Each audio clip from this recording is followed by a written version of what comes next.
Te saluda tu amigo Mauricio Pérez. Esta Semana Santa te recomiendo mucho la lectura de mi bestseller Sucedió en Jerusalén. Descárgalo desde Amazon.com o a través de nuestro sitio semillasparalavida.org. Sucedió en Jerusalén, también disponible en edición impresa y en edición impresa en letra grande. Medita, aprende, apasionate por nuestra fe. Jesús, ¿quién eres tú? Tan pobre al nacer. Semillas para la vida. Especiales de Semana Santa. Tú das paz al ladrón, inquietas al fiel. Continuamos acompañando a Jesús en su camino hacia la cruz. Según lo que nos dejó escrito Mateo en su Evangelio, lo habíamos dejado entrando a este huerto privado, ubicado en el Monte de los Olivos, este huerto que tiene por nombre Getsemaní, que significa el lagar de los aceites. Era un lugar en el que se prensaban las aceitunas de los olivos precisamente para producir aceite de oliva. Dice Mateo que llegando a Getsemaní le dijo Jesús a los apóstoles: «Sentaos aquí mientras voy allá a orar».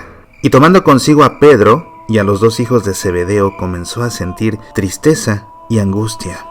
Entonces les dice: «Mi alma está triste hasta el punto de morir. Quedaos aquí y velad conmigo». Y adelantándose un poco, cayó rostro en tierra y suplicaba así: «Padre mío, si es posible, que pase de mí esta copa, pero no sea como yo quiero, sino como quieres tú». Viene entonces a los discípulos y los encuentra dormidos. Y dice a Pedro: «¿Con que no habéis podido velar una hora conmigo? Velad y orad, para que no caigáis en tentación, que el espíritu está pronto, pero la carne es débil». Y alejándose de nuevo, por segunda vez oró así: «Padre mío, si esta copa no puede pasar sin que yo la beba, hágase tu voluntad». Volvió otra vez y los encontró dormidos. Los dejó y se fue a orar por tercera vez, repitiendo las mismas palabras. Viene entonces a los discípulos y les dice: «Ahora ya podéis dormir y descansar. Mirad, ha llegado la hora en que el Hijo del Hombre va a ser entregado en manos de pecadores. Levantaos, vámonos. Mirad que el que me va a entregar está cerca». Esta perícopa tiene por título La agonía de Jesús. En el Santo Rosario nos referimos a este misterio como la oración en el huerto. Ciertamente que Jesús se encuentra orando, pero lo impactante es que Jesús se encuentra orando en agonía. De ahí el título de esta perícopa, La agonía de Jesús. Jesús la está pasando mal, tiene miedo, sabe lo que le va a suceder, conoce las Escrituras y sabe lo que le va a suceder, conoce los dolores por los que va a atravesar y tiene miedo, mucho miedo. Al grado de declarar él con todas sus letras: «Mi alma está triste hasta el punto de morir». Precisamente esa tristeza hasta el punto de morir es lo que se llama agonía, estar al punto de morir. Jesús necesitaba orar para poner en orden sus pensamientos, para disipar sus temores, para superar esa tristeza.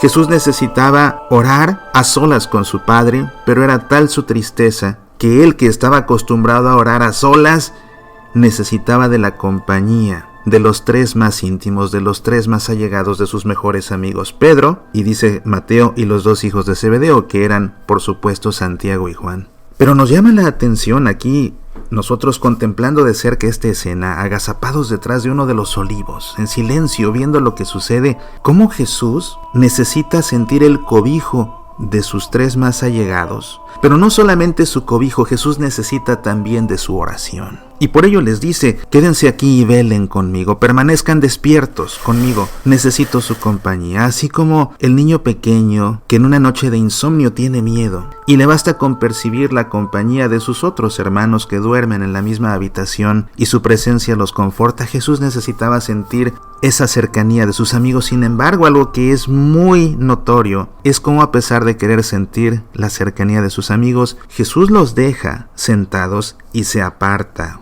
se aleja un poco. ¿Por qué? Porque, nos guste o no, los momentos más cruciales de la vida se atraviesan a solas. Las decisiones más cruciales se toman a solas.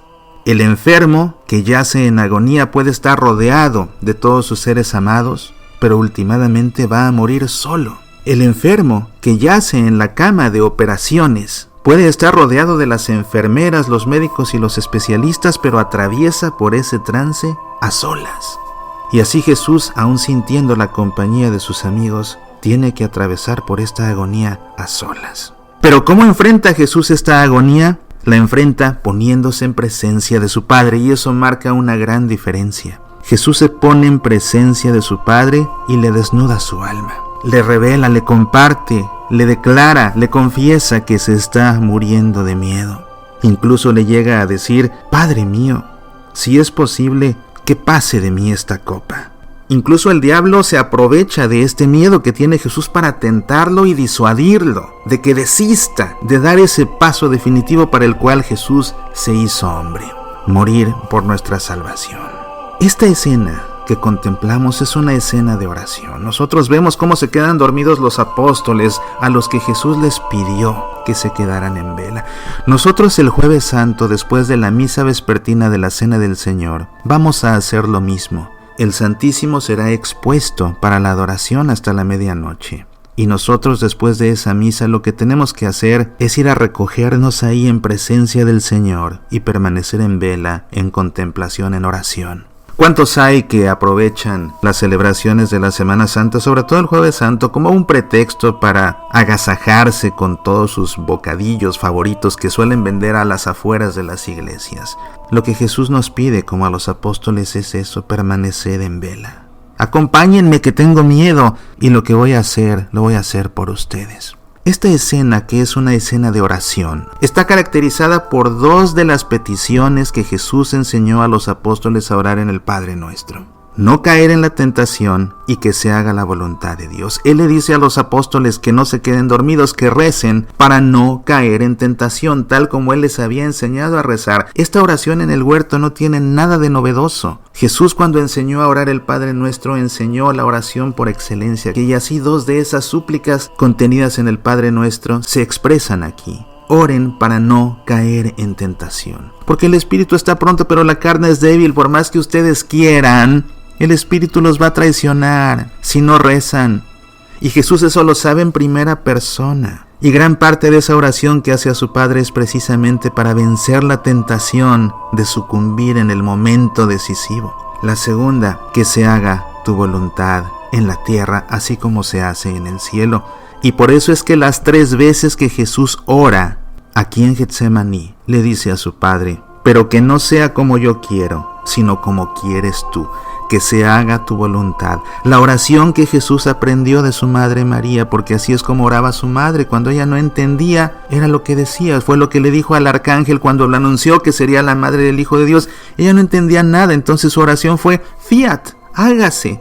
María le enseñó a Jesús a pronunciar esa oración.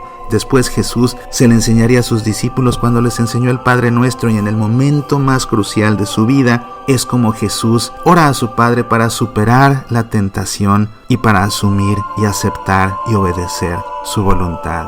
Por mucho que le dé miedo, por mucho que vaya a sufrir, que no se haga lo que yo quiero, que se haga tu voluntad.